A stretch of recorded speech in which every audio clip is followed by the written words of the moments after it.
এটা হচ্ছে আমাদের মানিকচক ঘাট, যেখানে প্রতিদিন বসে এক বিরাট মাছের বাজার। ভোর 4টা থেকেই শুরু হয় এই মাছের বাজার। সারা রাত মাছ ধরে ভোর হতেই সেই মাছগুলো মাছুয়ারা নিয়ে চলে আসে এই ঘাটে, আর শুরু হয় এখানে সেই মাছের নিলামি আর বিক্রি। রুই, কাতলা, ইলিশ, ছোট থেকে বড় আরও বিভিন্ন রকম নদীর জলের টাটকা মাছ এখানে দেখতে পাওয়া যায় এবং বিক্রি হয়। মাছ বিক্রির প্রসেসটা এখানে নিলামির মতো।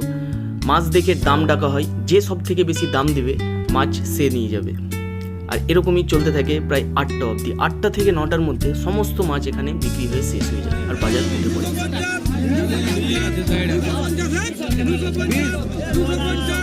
এরকম নদীর জলে টাটকা মাছ খাওয়ার যদি তোমাদের চাহিদা থাকে, তাহলে তোমরা নিশ্চয়ই আসতে পারো এই মানিকচক ঘাটে, আর এখান থেকে মাছ নিয়ে যেতে পারো। আমি নিজে কোনো মাছ খাই না, কিন্তু তোমরা নিশ্চয়ই জানাবে কমেন্ট সেকশনে তোমরা কীরকম মাছ খেতে পছন্দ করো, নদীর জলের নাকি পুকুরের জলের। ততক্ষণের জন্য বাই, সি ইউ নেক্সট।